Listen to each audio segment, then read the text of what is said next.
Hello, I am Heather Bendari, Adjunct Lecturer in Visual Art, and it is my pleasure to welcome you to our fourth and final artist lecture in the Visual Arts Department this semester. It's my great pleasure to introduce you to the artist Katherine Bradford tonight.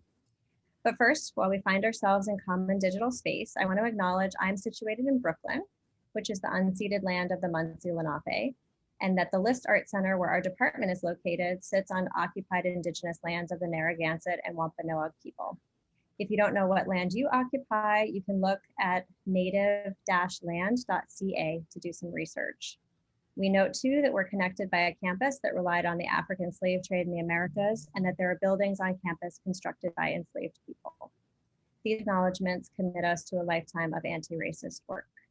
On this journey, I'd like to thank Leslie Bostrom, the Chair of Visual Arts, Winnie Geyer, who is behind all the amazing posters and visuals that come out of this department, Christine Dodd, Alonda Estrada, Sean Tavares, Gregory Picard, and Brown Arts Initiative. Without all of them, we would not be here together today. A few more things to note. We kindly ask that you refrain from recording this event yourself. A recording of the talk will be available through the Brown Visual Arts Department very soon. If you would like to take screenshots, go right ahead. Please tag at Brown Visual Art and at Kathy Bradford. That is K-A-T-H-E Bradford. Also, after Katherine's presentation, there will be ample time for Q&A. So please type questions into the Q&A window at the bottom of your screen whenever you have them, and I will have the pleasure of asking the questions on your behalf at the end. Please be kind and curious and ask lots of questions. And finally, though we cannot see you, we know you're there and we welcome you. Hello to the over 100 people out there sharing this time together. Now I get to welcome Katherine Bradford, whose work I have admired for a very long time. They are paintings I actually wish that I've made. I was first taken by the color and mesmerized by the surreal landscapes.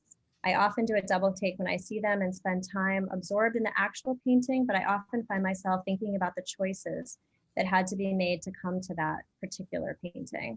I'm excited, very, very excited to hear her thought process tonight. Katherine Bradford is an American artist based in New York, best known for paintings of swimmers, superheroes, and ships that critics describe as simultaneously representational and abstract, luminous, and richly metaphorical. She began her career as an artist relatively late in life and has achieved her widest recognition and wildest perhaps in her 70s through New York gallery shows at Canada, Sperone Westwater, and Edward Thorp. Writing about her work's adventurousness, open-ended process, refusal of canonical, either-or conundrums, such as representational-abstract or formal narrative, and her relevance to younger artists, critic John Yau called Bradford an important, quote, an important figure in an alternative history that has yet to receive the attention it deserves, end quote. Bradford has exhibited internationally and in shows at the Modern Art Museum of Fort Worth, which was a solo exhibition, MoMA PS1, Brooklyn Museum, Pennsylvania Academy of Fine Arts, and University of the Arts, Philadelphia, among many others. She has received awards from the John Simon Guggenheim, Joan Mitchell, and Pollock Krasner Foundations, and the American Academy of Arts and Letters. Her work belongs to public art collections, including those of the Metropolitan Museum of Art, the Brooklyn Museum, the Dallas Museum of Art, the Menil Collection, and the Portland Museum of Art. Please join me through this void we find ourselves in welcoming Katherine Bradford. Thank you, Katherine.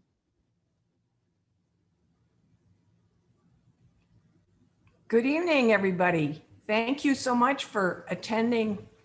This is my first virtual lecture. I'm very excited. Thank you, Brown University, for inviting me. I had a wonderful time at Leslie Bostrom's seminar already today. Thank you, Christine. And what you're looking at are what my paintings look like, in case some of you don't know my work. I use a lot of blue. I paint swimmers. I'm really into starry nights and reflections. I'm going to talk for 45 minutes, and then I hope that we can talk back and forth with questions and answers. This slide is called Voting Day. It has a bunch of heads lined up on the top with their black mouths open, and coming out of the mouths is a stream going into a ballot box sitting on a table. It's a painting I've thought a lot about in the past week. My version of voting day. This is a Halloween painting for people. It's a little bit unclear if they are dressed up or if they actually look like this, which I kind of like. I was influenced by Diane Arbus's photograph where she had people lined up and they look pretty scary, but also somewhat wonderful.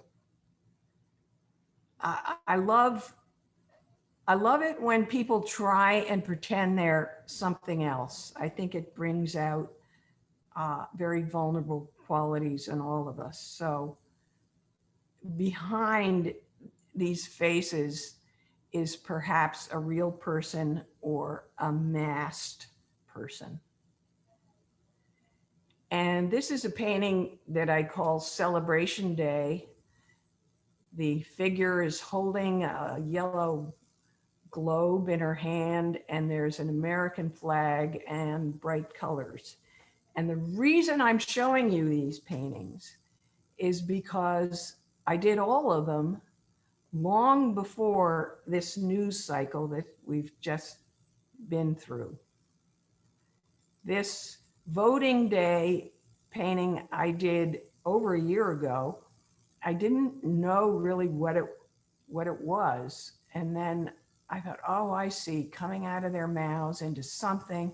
Okay, it's about voicing your preference for something. It's about ballots and voting.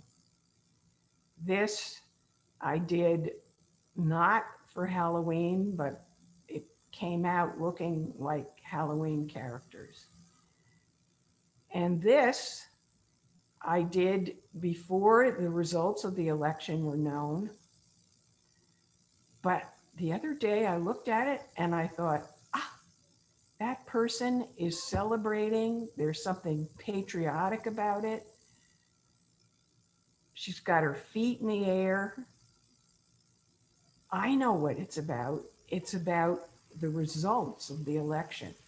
So I'm telling you this because it tells you how I make my work, which is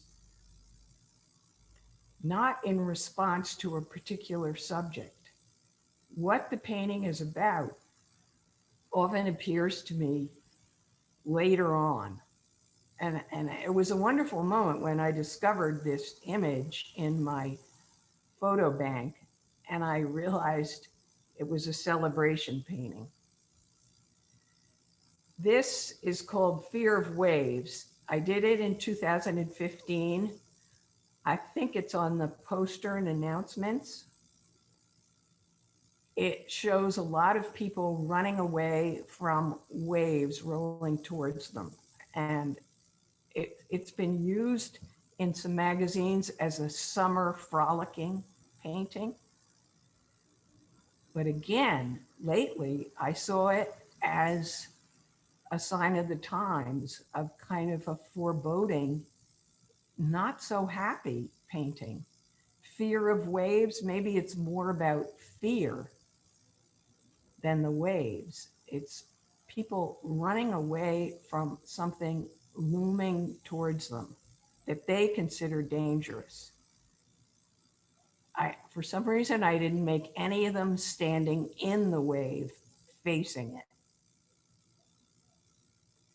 And this painting shows a group of men sitting in a pool way up in the sky, and it's called Fathers. And I hope to tell you how these paintings came about. This is a painting I did at the same time of swimmers in outer space. So that's my introduction to you of how my current work. Oh yes, this painting. Well, I wanted to show you this painting. I like it very much, but I did think, having gotten this far, that I would be able to paint arms correctly and that I would become a proper, accomplished painter. But in fact, my work has a little bit of an outsiderish folk art look. And one of the great challenges I've had is to own up to that. Yes, this is the way I paint. This is the kind of painter I am. These are two people holding up a third person, perhaps carrying this person somewhere. So I'm going to tell you my story from the beginning. I began to paint in the 70s. I was living in Maine. These were my group of friends, most of them artists, some of them poets, some of them dancers, some of them sculptors. I'm in the middle with a black shirt on. I had long dark hair then. But these were the people who I observed, and I realized what an artist was, how they lived their life. And I realized that that's what I wanted very much. I wanted to live as an artist and make things. There was a barn next to the old farmhouse where I was living, and I turned it into my first studio. At the time, I had just had twins, boy-girl twins. So I really had to turn my whole life around to be able to live as an artist. I started just by taking my brush, dipping it into the paint, and putting marks. These are small oil paintings. I consider them abstract. I called one of them Night Sky and the other one Pulse. I think my work is always referred to something. This one I called Calendar. The paint is very thick. I was using brushes and a lot of thick oil paint. So after that, I thinned the paint and let it pool on the surface.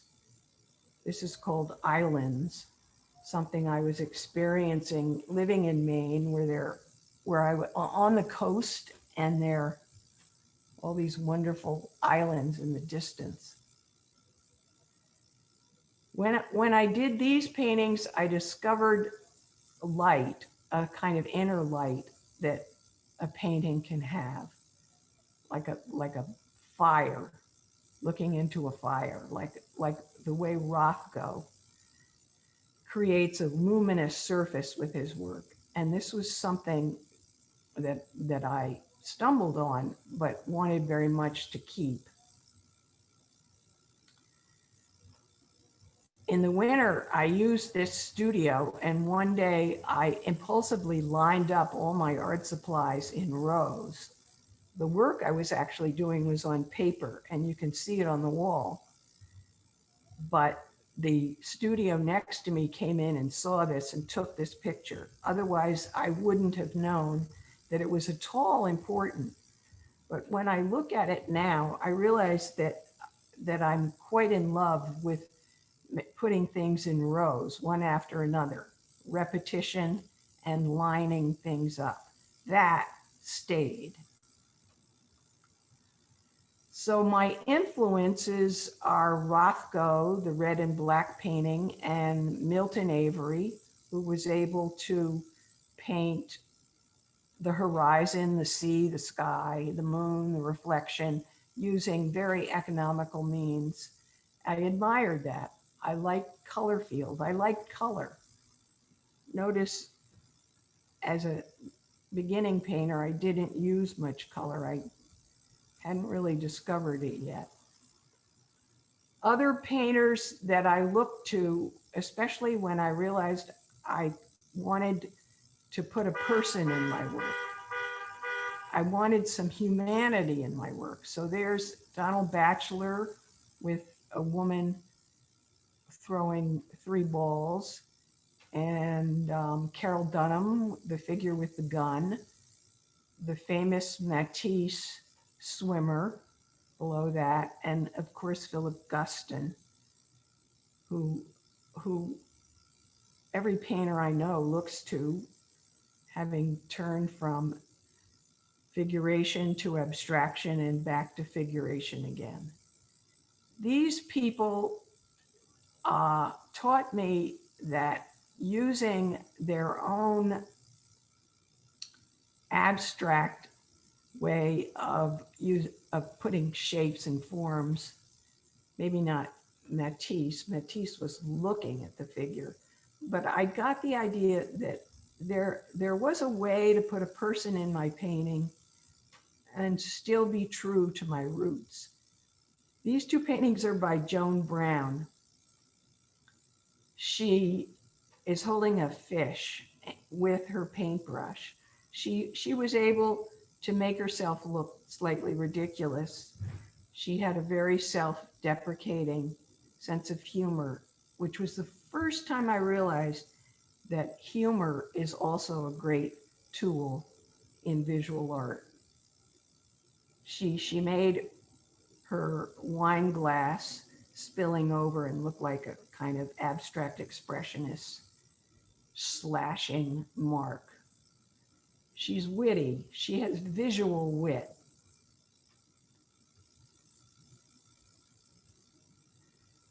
I think I was influenced by my family. This is my older brother and my sister and myself. We were invited to my sister's birthday party, and she told us to dress up like we were going to a prom. So my brother surprised us all by wearing a prom dress, and I didn't want to wear a prom dress, so I wore a fake tuxedo.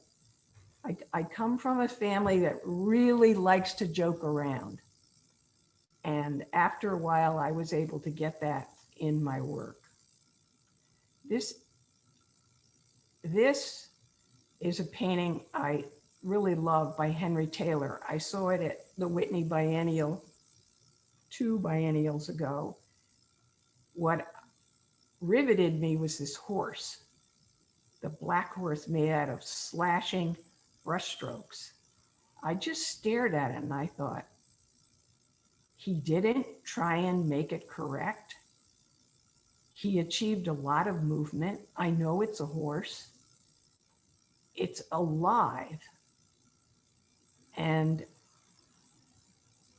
I saw Henry Taylor across a lawn once, and I ran over to him and I said, Henry Taylor, that painting you did in the biennial, it's just miraculous. You knew exactly when to let go of the horse image.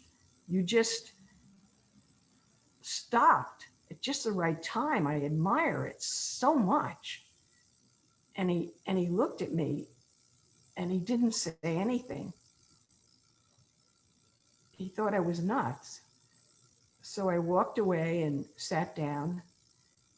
And after a while, he came walking towards me. I guess he digested a little the compliment I'd given him. And we started chatting and we took selfies and everything turned out okay. Another hero of mine is Marston Hartley, who came from Maine. And when I saw this swimmer painting, I thought, wow, this is a big burly guy, but he's got a little pink bathing suit on, making him look very vulnerable and awkward. And I remembered that, and I wanted that in my work. This is by A.R. Pank, a German painter. It's bold, it's funny, but not just sophomoric bathroom humor. this guy sitting on a pile of shit. It's also about eating, maybe eating the apple, the fruit from the Bible. I think behind his joking around is a deep strain. It's also very direct. He wasn't fussy at all. And this is by Rose Wiley, a British painter. This is Nicole Kidman in a dress. Rose Wiley just takes such risks. She's in her 80s and she paints just what she needs to paint and no more.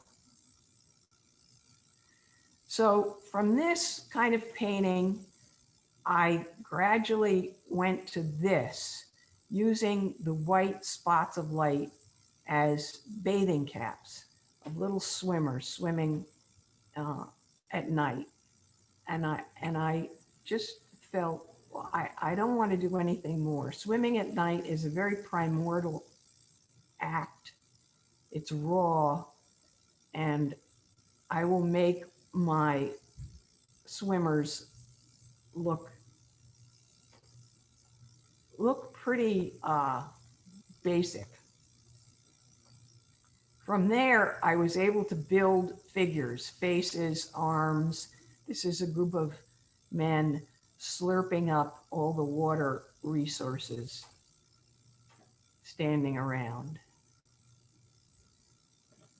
Water has become a great help to me in placing my figures.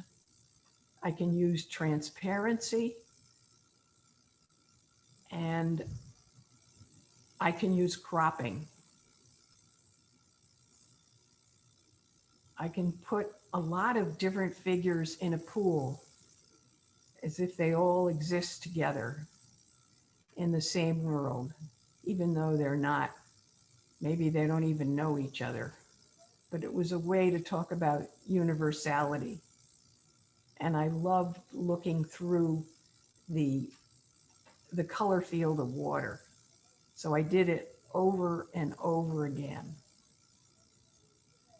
This is night swimmers, two kind of barges. And if you look closely, there are people diving off the barges into the water.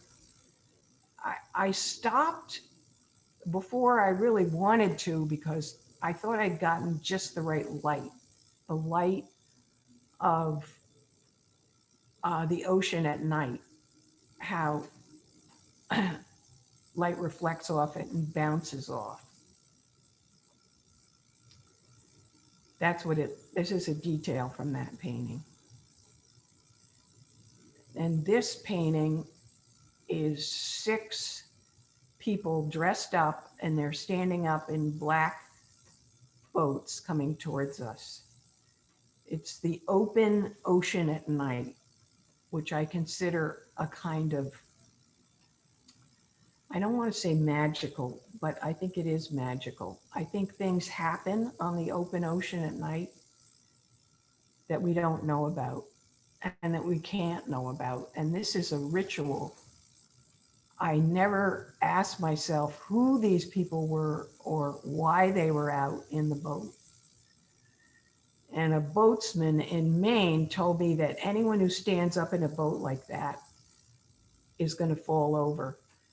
But I was not going to change my painting because I needed them to be tall and colorful and to reflect.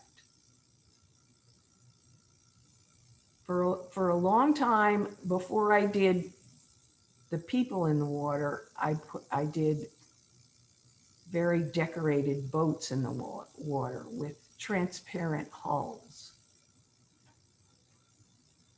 And I did gatherings of people around bright lights, bonfires. That's to show you how big this painting is. This was going to be a painting of Hillary Clinton marching around her fire after she won the election. but she didn't win the election. But I still have the painting.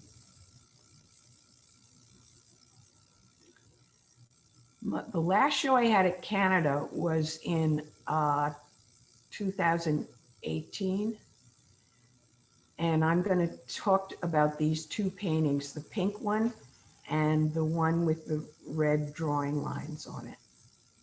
I'm going to try and explain how I did them.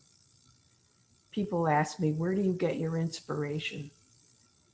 Which is kind of something that a lot of artists who paint intuitively don't think of. This is called Lunch Table, and I did it very quickly in one stretch.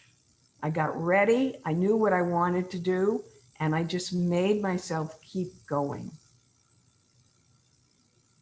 When I got to the middle, I thought, what am I going to do with the table? So I quickly tried to paint food, a fish. And somehow the way I painted reflected a kind of raucous conversation that can happen when you're eating with a group, a kind of boisterous meal where everyone's talking and eating at the same time.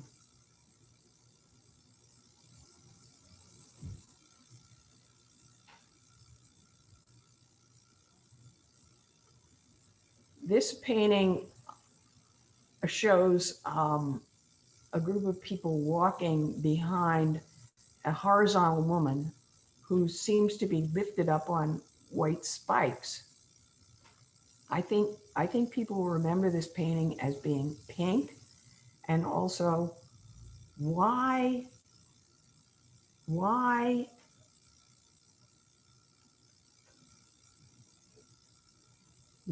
is the woman held up by white spikes? Well, there's actually an answer to that. These are all the versions of it which were posted on Instagram.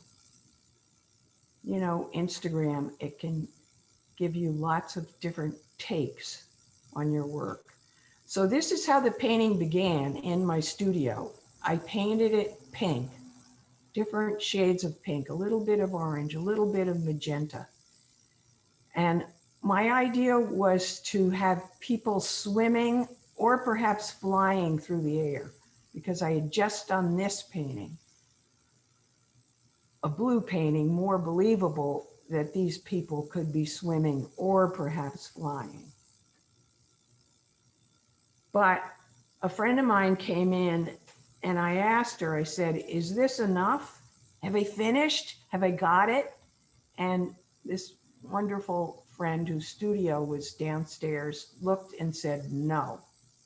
So I realized I had to put more color. So I put chunks of color around the swimmers and colored in their bathing suits and put a horizon line in. But that didn't satisfy me. So I joined these chunks of color and made them into people with round heads and legs. And I left one of the horizontal figures. I just left it. I needed it. So there I set up this strange event of having someone floating through the air. Why? Who is it? And I thought maybe it was some kind of ceremonial woman with a lot of breasts, like a she-wolf, and milk, color was coming out of her breasts. She was very, very fertile. But then I thought, no, that is too ridiculous. I can't leave it like that. So my next step was to paint out the colors and have what was coming out of her breasts white, but I just gave her two breasts. She became a more recognizable female. So if you said, well, how'd you ever come up with this idea? I didn't come up with the idea. I was making visual decisions one after another to try and complete the painting. Here's some close-ups. You can see the brushwork. And then when the show was up, people would send me their pictures she'd taken. And this is one of my favorite pictures. I felt whoever took this, whoever lay down on the ground, had an understanding of this painting that perhaps even I didn't have. And I think this led to help me make figures out of chunks of color, stripes. If it was a long stripe, it could be legs or arms. The clothing could be stripes. The head could be just a mash of color. And I did this one of someone lifting someone up over their head. I'm standing next to this painting called Mother and Child.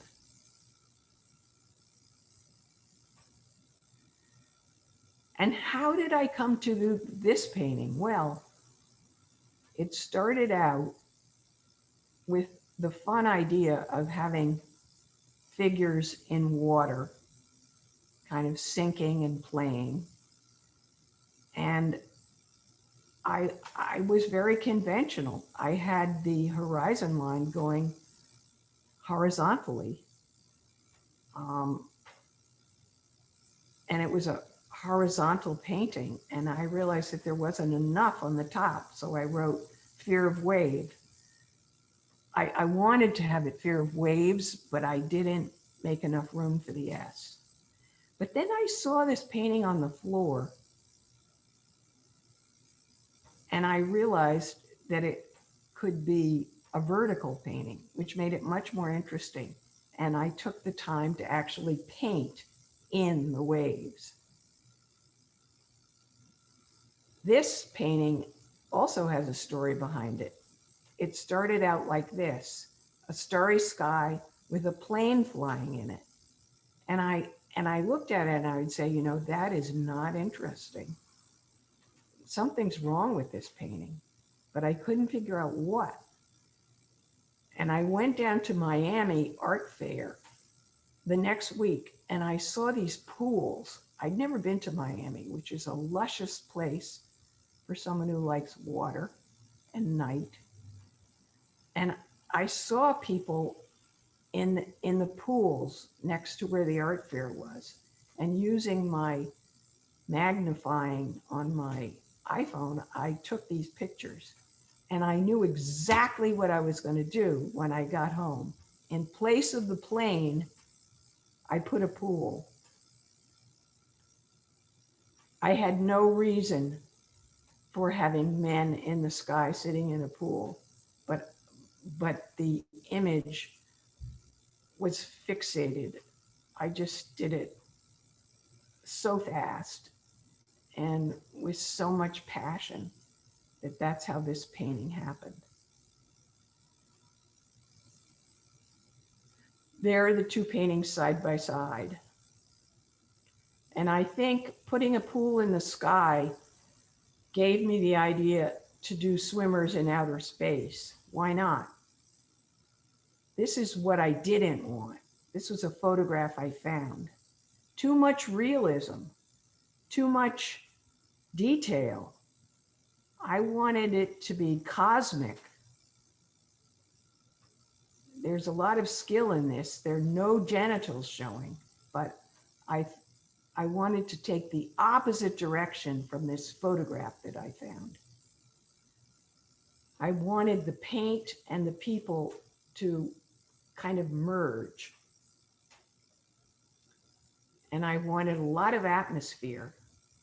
I wanted comets and shooting stars and lifeguards and a surfer, and Mercury and Venus, and falling droplets of water, and storms at sea, and a man on the moon in all different colors. I even made outer space planet skies behind this legged shoe. The diver became a Superman because the diver colors were too boring to me, and I wanted to use red and blue. And that, we're not going to listen to her. I've heard enough of her speaking. So I did a series of Supermen flying in the sky. And this is a Superman with a colored circle. And I realized, which I should have realized before, that not all people are pink, and that I didn't have to make them flesh colored, that actually we're all different colors. This is a picture of my mother, and I put it in here to remind me to tell you that she had a great sense of color. She said she was not an artist and never wanted to be an artist, but I think she gave me the permission and excitement of using color. Another painting of a group of different kinds of people. A water painting where water is poured and below. A painting of a woman in a yellow dress that was actually made out of this painting. The heads I became dissatisfied with, so I painted the whole middle of the painting yellow and got, I think, a more interesting painting. This was something that a friend of mine wrote to me. And the head floating up towards the ceiling is Medusa. Only the snakes fled when they saw the Christmas ornaments. Right, Katherine Bradford? I value this feedback so much because she just went off on her own imaginary tale of what this painting meant to her, which was wonderful. Here are the heads. I'm going to go through these rather quickly. This is a man in a suit over another man in a suit. It's about power relationships. When John Lithgow was in the play and he played Clinton, Bill Clinton, the director asked him to wear shorts, and he didn't want to because he felt vulnerable, and he was vulnerable. And I think I leave a lot of my people exposed because I don't give them all faces, but their body is open to inspection. You can see how I layer on these colors. These are my notebooks where I wrote down for years what people said when they came to my studio and looked at my work, especially the negative things, especially the suggestions. Before they left, I would say, any suggestions? And I can promise you, everyone has a suggestion, but sometimes you have to ask them, and you will learn a lot. Notes that I wrote to myself. I felt I needed to be plain spoken and maybe not so tasteful, not trying to please people, not being so well brought up. Problems with painting. this is Zyler Jane's list. Voices, repetitive thoughts, drift, time lost on failures, backache. I related to it. So those twins I was holding, they grew up, boy-girl twins, and they had children. So I have 4 grandchildren. They visit me in the summer, and I let them into my barn studio, and we all make art together. I don't tell them what to do, but I give them a lot of paint and paper, and we pin up the work, and we have an art show. This says, "Welcome to 216 Art Show." And one year we had an auction because people would want to buy the stuff. I think it was very bad for them to learn. 218 Art Show. Proud grandmother. And finally, this is my last image. I had them stand up and talk about their work so that someday they could go to art school and know how to do artist statements. So that's my last slide. That's my last image. Thank you very much. Thank you, Catherine. I'm going to appear like magic in a moment. Shall I leave this image on or shall I put another one on? Well, whatever. I think you can stop the screen share so we could look at each other Maybe through the screen. And maybe there will be a question where we'll want to look at something. Sure. So that was, I think if we could see everyone, I think everyone would be smiling. That was a deeply satisfying artist talk, just to let you know. I feel like you, like walking us through how you thought of, how you did what you did. A lot of the questions that were coming in before when people registered had to do with, what the choices you made. The questions I had to do with also the choices you made. And I love how you walked us through that. There are a lot of questions that are related to big picture questions, but then there are also some really nitty gritty questions. So I'm going to ask you, if it's okay, a little bit of both. So first, I want to sort of go back to Maine, and when you started to work as an artist, and you showed the picture of your kids and the group of friends that you had up in Maine at that time at the Union of Maine Visual Arts.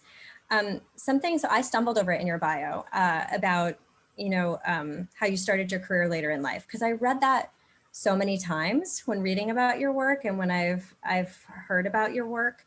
And I'm first off curious because I did the math, and this, you were in your 30s, correct? Right, that's right.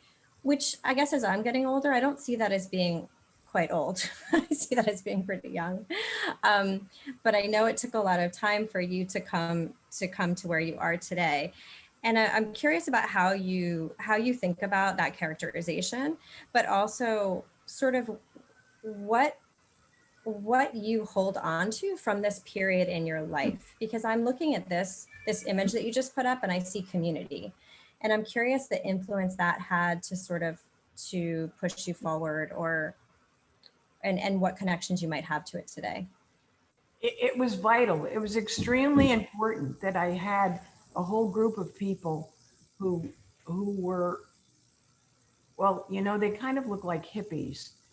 It was the back to the land era in the 70s, but I was not brought up around hippies or artists, so I needed teachers.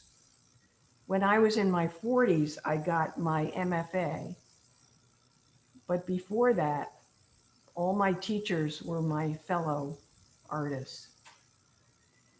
And I think the reason you read about this late start, it might be because my son, who is a writer, wrote an essay about what it was like growing up with me. If you type in his name, Arthur Bradford, and Katherine Bradford, you will find this, where he and his twin sister thought I was nuts and that I was never going to make it, and they kind of felt sorry for me. But he ends his writing by saying that they took an airplane and they flew to my opening in New York City, and they were really flabbergasted that there were so many people there, and that they all seemed so supportive, and it was such a happy occasion. So I think that story is the story I like, that um, I really was not a very good bet to become an artist, but I actually did. I did it. And I feel like that. Here I am giving my first virtual lecture. I know, it's amazing. Your kids needed a little more faith, I think. But that is one of the biggest questions that I get from artists these days. Actually, are artists that are sort of in mid-career or middle age. They don't always coincide, but sometimes they do. And wondering, you know, I think there's a lot of emphasis put on a very young artist and then an artist over 80. And a lot of the people in between feel a little lost at times. So I'm curious, like, what did, especially your kids thought you were a bad bet. You said you might have been a bad bet. Like, what kept you going? Were there moments, like transitional moments? My friends. I moved to New York City, and I go back to Maine in the summer. But I moved to New York City in the 80s, Mm-hmm. and I made friends with people who were younger than me, because the people who were my age were accomplished and they weren't very interested in hanging out with me. So I hung out with people like me who were starting out, and we all moved to Brooklyn, and sort of were the ones that started the Brooklyn art community in the 80s, long before it was the Brooklyn that we know now. And that was really exciting and fun and wide open, and anyone could join. And you know, I feel very strongly about that the art world should not have these hierarchies, and if some accomplished or young artist wants to have a place at the table, that they should be invited to sit down always. And I think something like Instagram has done that rather miraculously, because anyone can post anything and be seen. Right. That's a very, very good point. I have a couple of questions that ask about that transition from Maine to New York. This is Haley, and she says, as an artist in Maine, also very influenced by the ocean, I wonder what made you make the decision to move to New York. So you said you found this community, but like, why did you go there to begin with? And do you think an artist can survive in a place like Maine, or is moving to a bigger city still important? And has this changed for you since the pandemic, or your thoughts on this change since the pandemic? Well, this is a question, an important question. Do you need to live in an art center to shall we say, succeed or have a full artist life? And I'm going to say yes, you do. Really? Really? But can you build up a community around you? Can you go online and make friends all over the world through social media? Yes, you can. I also, I'm trying to find a proper picture. I also think this question: can you have children and a family and be an artist, a full-time artist? Mhm. And I'm going to say no. Really? It's impossible. And then you're going to say, oh no, times have changed. Yes, they certainly have. And my generation, it is pretty rare for an artist to have children, but the younger generations are doing it, and they're doing it just fine. Dana Schutz has 2 kids, Mhm. and so does Nicole Eisenman. I feel like a lot of people still don't talk about it though. So I love that you actually put these images like this one in your presentation, and I'm glad you're talking about it, because I feel like, though, my own personal opinion, but I feel like though more people are having children in the art world, it's still somewhat of a taboo Women, subject. the men always did have Oh, children. oh yeah, I'm talking about women. Yeah. Yeah. Let's see. I'm also curious. Let's see. When you were just flipping through, there were a bunch of images of other artists' work, influences. There were a bunch of questions about influences. And someone's asking an interesting question. Olivia says, were you able to articulate so clearly what it was you liked about other artists' work that inspired you when you saw their work initially? When you say, I saw that work and knew that I wanted that in my work, were these usually revelations in that moment or revelations over time? Well, both.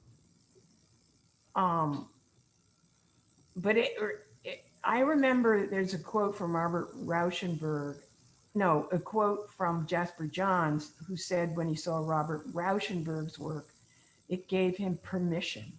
It's strange, isn't it? That we would need permission to do anything at all.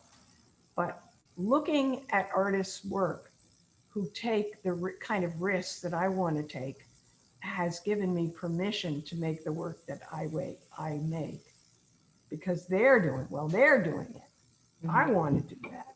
That's really what drives me. I don't paint from observation. I don't use photographs. I don't go on a computer. It's all from inside of me. I have to pull it out of myself. And that has helped me a lot to keep going, because it's you invite a very rich world if you can get in touch with it. So I don't have any music in my studio. I have it very quiet because I need to hear these bits of inspiration that I get just by putting the paint on. I'm not going to say just by putting the paint on, but in the process of putting the paint on, I start to see what the painting can be. Mm-hmm. I'm curious about that too, and I think that relates to some of the questions.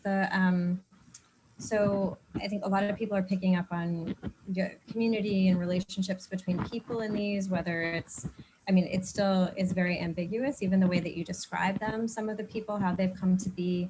But a lot of people are wondering about water and outer space, and that they're very intriguing as locations.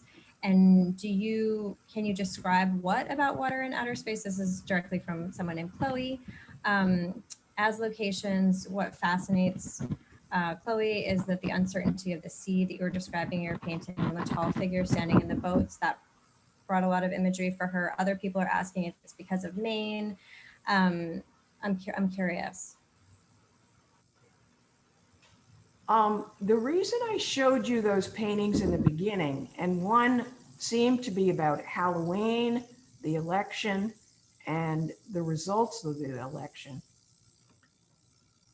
I showed you those, and then I told you, quite frankly, that I didn't know what those paintings are about until after I did them.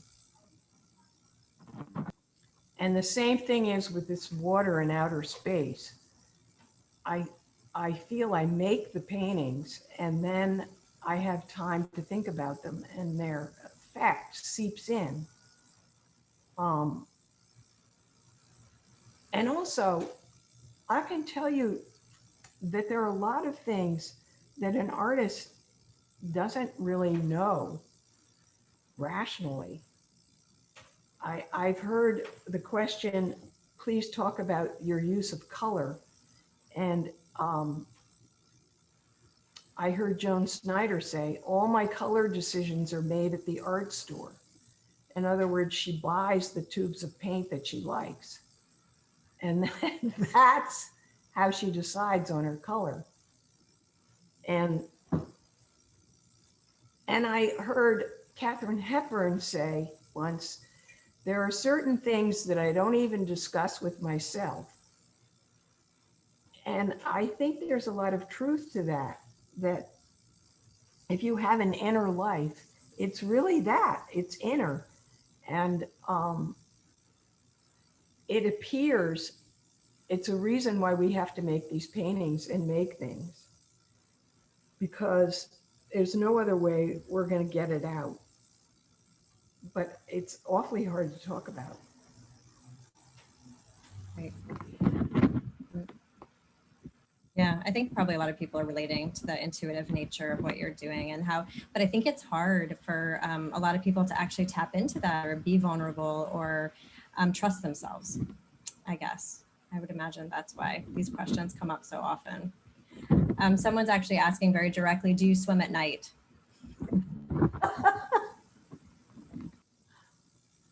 I know what I should say, that I go swimming every night and look at the sky. No, I don't. It's first of all, I'm in Maine in the summer and it's really cold at night. I think swimming at night is something I remember, and I don't think you have to swim at night to do paintings of people swimming at night. I like nocturnes. I like night paintings. I think they're very strong. And then you put people in them and I feel they're stronger. I have a couple of questions that you're sort of talking about a little bit, or you've talked about a little bit in your talk, like how you're reinventing the painting as you're making it. You see what you need, you keep what you need, and you're moving on. And a couple of people are asking about, do you ever feel blocked? And your work seems to flow effortlessly, although we saw how the iterations happen, and they feel fun. So it makes one think you enjoy yourself while you're making. Have you ever felt stuck? How do you move through it? There are a few questions related to that. Well, I think I work on lots of paintings at once. And by that, I really mean lots, like dozens, all over my studio. So that if a painting seems kind of hopeless, I just go and paint on another painting. And the gallery that I'm working with, Canada, has a real sense of fun about it. I think an artist like Katherine Bernhardt is a great example of someone who doesn't take herself too seriously. And so I've learned a lot from her. I think she paints very fast. And if you get to know her, she's not about to worry about whether she's coming across a certain way. I think she has a terrific nonchalance about her personality and her work. So I observe that. I'm not that kind of person. I agonize about my work as much as anyone. But I'm also pretty dedicated. And I think having to wait so many years before I could really lead the full-time artist life has made me appreciate being able to go to the studio every day. Yes, every day. So it's like a prayer that was answered. No more day jobs. When did that happen for you? What was the turning point? I gradually let go of my day jobs, and I go to the studio every day from as early in the morning as I can get here and for as long as I can stand it. And another thing is I have a wonderful partner who I noticed that the younger generation would call a wife. I actually have a wife. I don't like that word because I was a wife. And I would never call someone else my wife. But anyway, she is very understanding of how obsessed I am and has never once said, oh, please don't spend so much time in your studio and working on your painting. And that's a real gift. And I would hope that every single artist would have that. I think the male artists did have helpmate wives. I think it's harder for a woman. Mm-hmm. I think someone like Ruth Bader Ginsburg had a husband that really facilitated her being a Supreme Court judge. Yep. I think that's a very underestimated, how the people around you, beside you, can facilitate. Give her some credit. You're right. You're right. Yeah. And so I'm wondering too, so you have that support in family. And then you mentioned briefly about Canada Gallery and how Katherine Bernhardt there, and like how there's and I think of it the exact same way. When I think of that gallery, I think of like a humor, a playfulness, but then a really serious painting at the same time. It's like a painter's gallery. It's amazing. And someone's asking, I'm thinking of it in terms of support. How did you decide which galleries you want to show with? And can you elaborate on those types of relationships as well?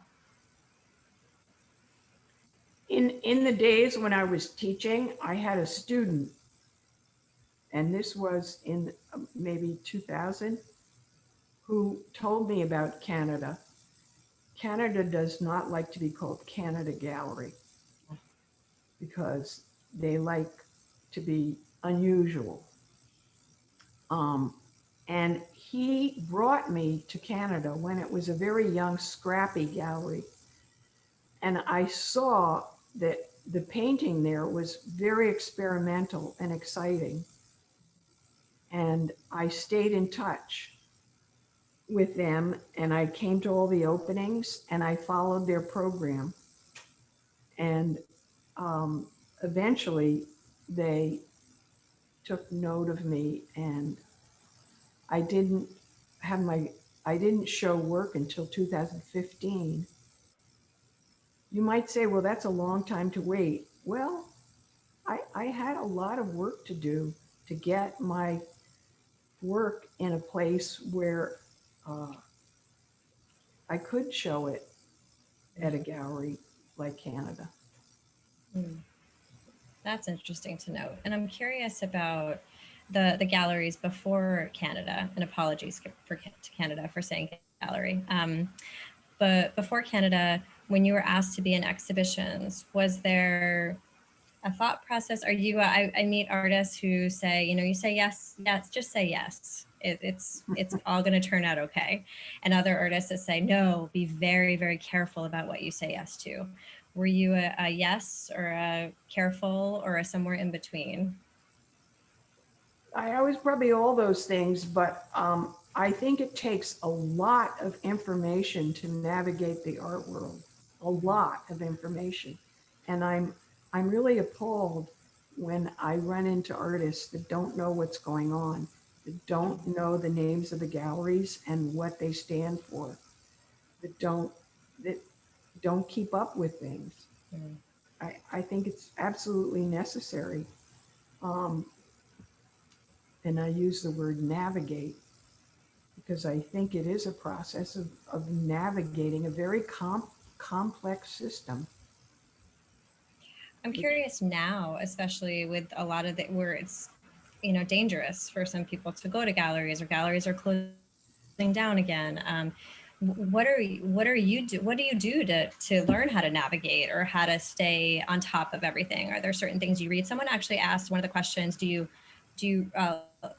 have a favorite book or do you hate books? Someone asked that question too. But Nice. but what are you reading or looking at, or who are you talking to? A few decades ago, if you went into an artist studio, it would be full of art books, just piled up, splayed open, and all covered with paint. Mm-hmm. Because the only way you were going to know what Cezanne paintings look like, other than going to museums, was to have a Cezanne book. But today, the internet, you have the entire art history at your fingertips.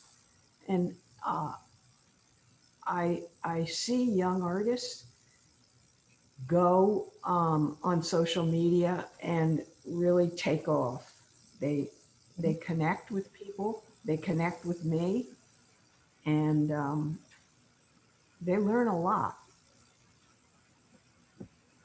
So, Yeah. sorry.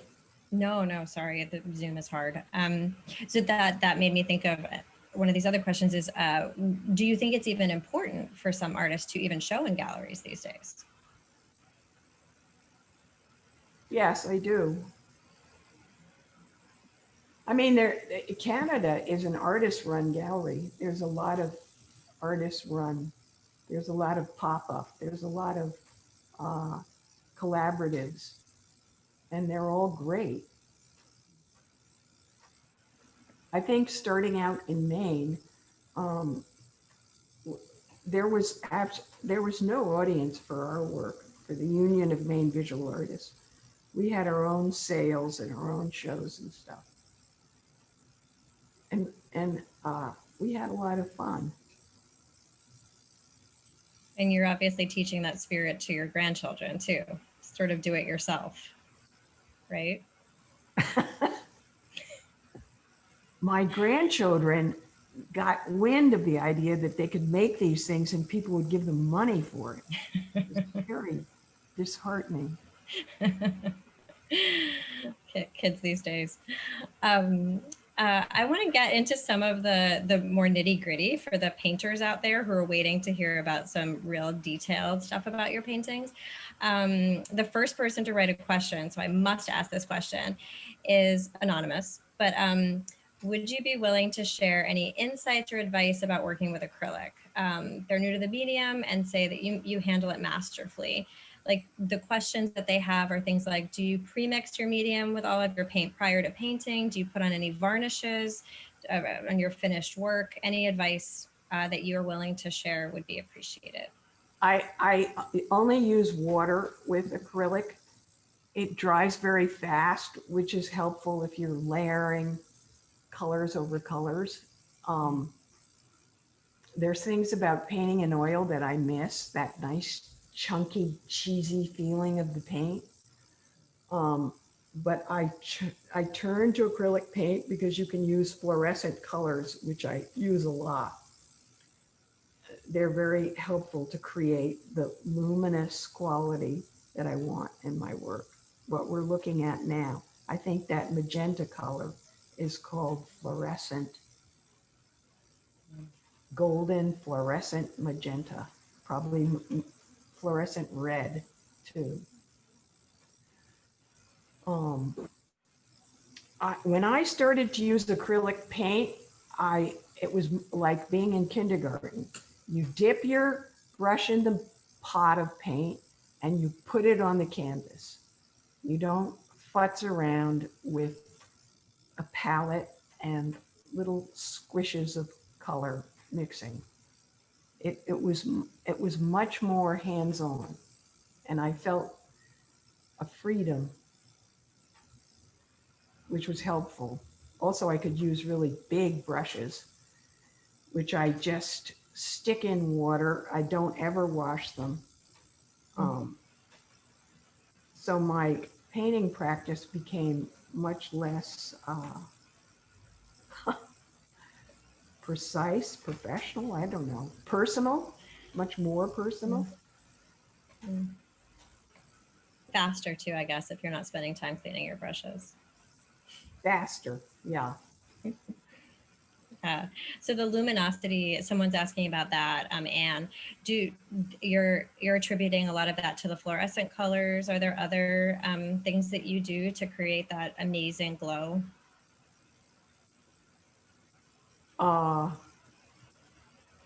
When I take a picture of them, I there's ways in Photoshop where you can create a lot of contrast and light. I don't know, some of you might disapprove of that. I try and make it look like the painting, but I also jump it up a little. I've never noticed a difference between your images and your in person. So I think you're doing a good job keeping it true to form. Let's see, someone else is asking about small versus large paintings, because there were a few times where you showed yourself next to a fairly large painting. Do you find yourself working in the different sizes differently? Is there one you prefer? The reason why I learned how to do big paintings, which was hard for me. It took me a while to do a big painting that was actually any good. Was my first show at Canada was in a really huge room with very high ceilings. We referred to it as the monster room. And I saw how effective big paintings were in that room. So I just said, if you're going to show in that room, you have to do large scale paintings. And I got bigger brushes. My close friend Chris Martin had been telling me for years to paint bigger paintings, use big brushes, use more, use buckets of paint, not little tin cans of paint. And it took me a while to actually heed his advice. He's been an extraordinary friend and teacher to me.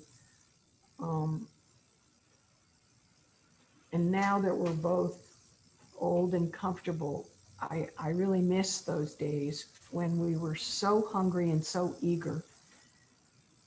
I'm not sure I could say desperate, but Chris wanted a lot out of the art world, and I saw him get it. And it was a revelation. That makes me think about those books you showed everyone, the books of suggestions. Oh yeah. And I'm curious what you do. Do you look back on those now? Do you reread them? Did they actually? Is that how you sort of dissociated yourself from the suggestion to try to make it not personal? I'm curious about that relationship to those books. And the question, what do you do when you're stuck? I'd often flick through those books and I'd see the same kind of problem come up. And it reminded me of what I was interested in. I would put clippings and quotes and thoughts in those books, which I don't do now because I have an iPhone. Wow, I see this Q&A thing and it's got 14 questions on it. Yeah, I'm slowly making my way through. We've already answered 12 of them, so we're doing well. We're doing well. Do we have to end at some point? We do have to end in about 10 minutes, but I can ask a bunch more questions before we end, if you're okay with that. Sure. Okay. Let's see. I have a couple of really big questions. Like, I was saving these up. So one is the act of painting a spiritual practice to you? Or do you have another way of entering your inner world? It's definitely spiritual. I would say I'm not a religious person, but I feel I'm a spiritual person. Thank God. Thank God. Yeah, it's Funny. spirit. It's spirit. Definitely.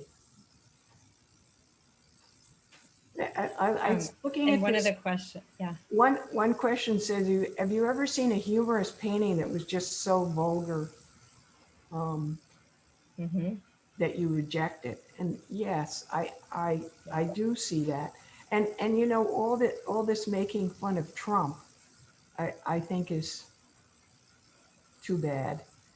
I like the real comedy, but I think being disrespectful about someone's hair or being overweight is beyond good, not good. Gosh, I just spewing all these opinions one after another. That's what you're here for. We're enjoying it. That's what you're here for. Um, well, this one's another big question I want to ask you. This came in before those ones you're looking at on the screen. What, in your sense right now, what does it mean to be human?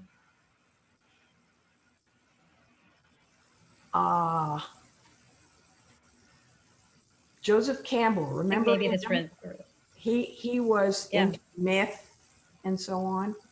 And one thing he said, which I thought was really great, because someone asked him what the meaning of life was. And I thought, holy secret, he actually going to answer that question, and he did. He said, I know what the meaning of life is. We are here to pay attention. I thought, fabulous. Yeah. How fabulous. That is human, to be attentive and to each other and to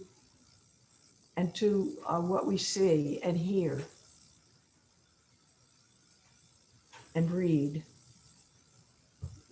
Yeah.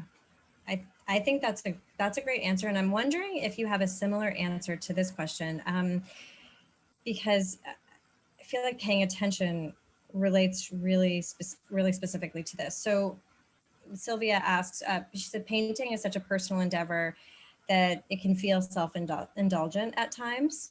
Do you ever deal with feelings of guilt over your choice to pursue art? How do you grapple with the role an artist plays during this time of such immediate need? And I feel like it relates to the question, which I'm sure you get to, about being political. Are you political? Do you feel you need to be political? So I'm curious if that relates to that, like the paying attention. Yeah, good things to think about. Mm.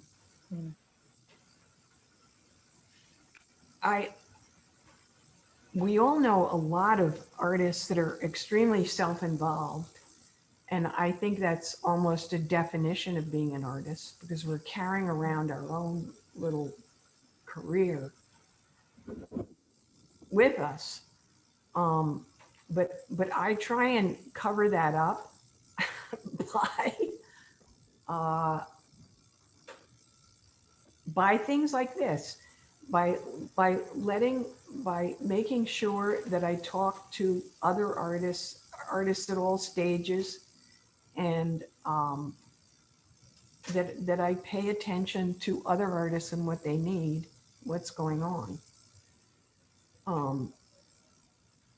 Because I don't like artists who only think about themselves in their work. As far as this time of need, and one of my friends said, you know, it's a great privilege to be able to go to your studio every day. Not everyone can do that. They've lost their jobs. They need to find a job. And I felt pretty bad because I don't like hearing that word privilege, but I calmed myself by answering to myself, well, I'm working with a number of galleries and I don't want any of them to go under. So I'm going to work as hard as I can to make sure they have what they need from me. And what they need from me is not productivity. They need good paintings. And that takes a lot to do that. I can make paintings, but it's very hard to make good paintings. And that is why I go to the studio every day. And I want to feel that I'm contributing to the auctions that raise money during this time, and to the galleries I work with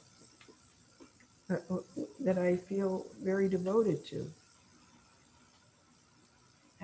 Yeah, I feel like, yeah, it's a community. We're all helping each other right now, right? In best case scenario. And so someone is asking, and this might relate to this, like in the last few months, so you're working as hard as you can to focus and to make these good paintings. Have you felt 2020 has been obviously so disruptive for all of us in good ways and in bad. Do you think your imagery has changed, or in these last few months, has anything significantly changed with the way you're making your paintings? Well, one thing changed, which was I was very naively painting people of all the same Caucasian color, which was pointed out to me, but also I realized that I needed to change that. I would a few years ago, I would say I'm not a political artist, but I don't, it's just very hard not to be political in this last year. The news is like theater. After seeing you show some of your influences and you showed the Joan Brown work, I hadn't really thought about whether you ever appeared in any of your paintings. And I'm curious if, because maybe that also, I was thinking about it with the only painting Caucasian figures before too. Or do you appear? Does that make a difference? Is that important? I think I probably am in a lot of my paintings. Mm. And I've been asked that question, well, is this a self-portrait? And I think some of my paintings are about identity.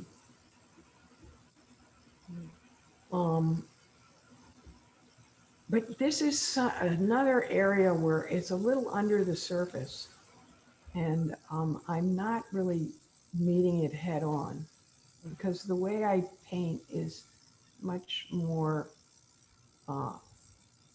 kind of as if in a dream. You know, I get in a zone, which used to be very hard to do, but now I seem to be able to do it, where I'm thinking about painting, making the painting, and I'm not really bringing in a lot of other outside.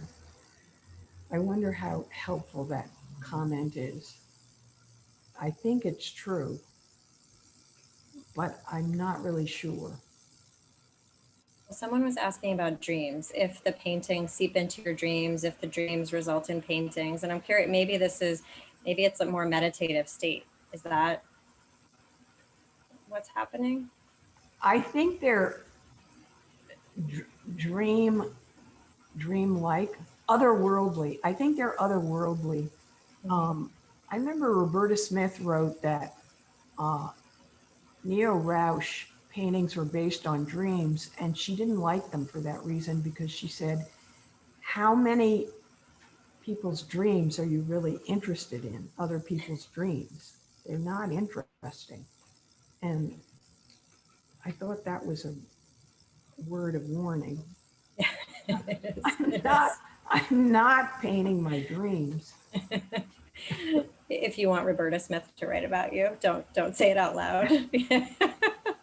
Well, I don't know what Neo Rausch thought of that comment, but I thought she had a good point there.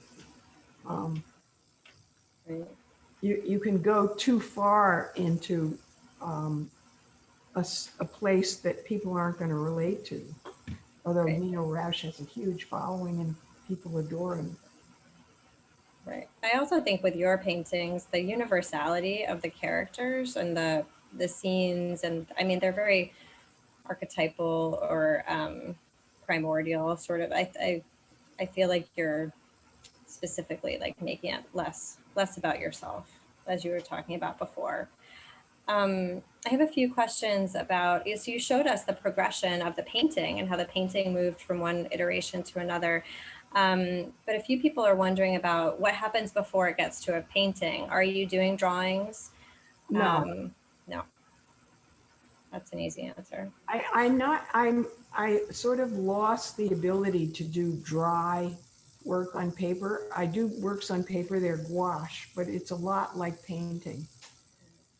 I never got into drawing very much. I liked the wet brush on the canvas. That was very exciting. And I've never found drawings very helpful, although all I can see, and I've read so many times how important drawing is. And when I was teaching, I managed to avoid having to teach life drawing. Thank God. It's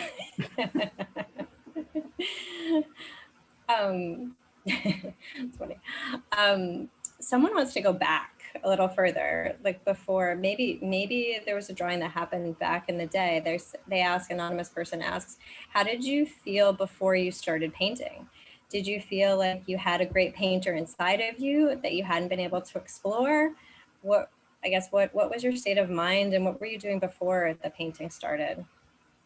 I often think about that, and it's something that I would like to answer. I think I became a more and more visual person, actually delighting in what I saw.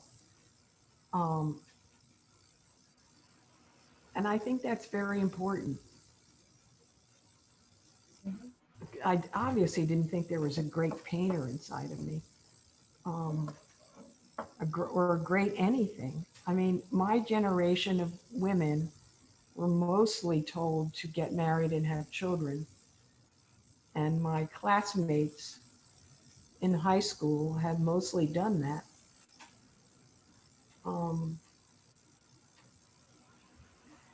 I think it took me a long time to develop that side of myself. And I you know what? I had to do it closeted. I had already had this family that I was raising, and no one wanted me to be going to the studio every day. No one.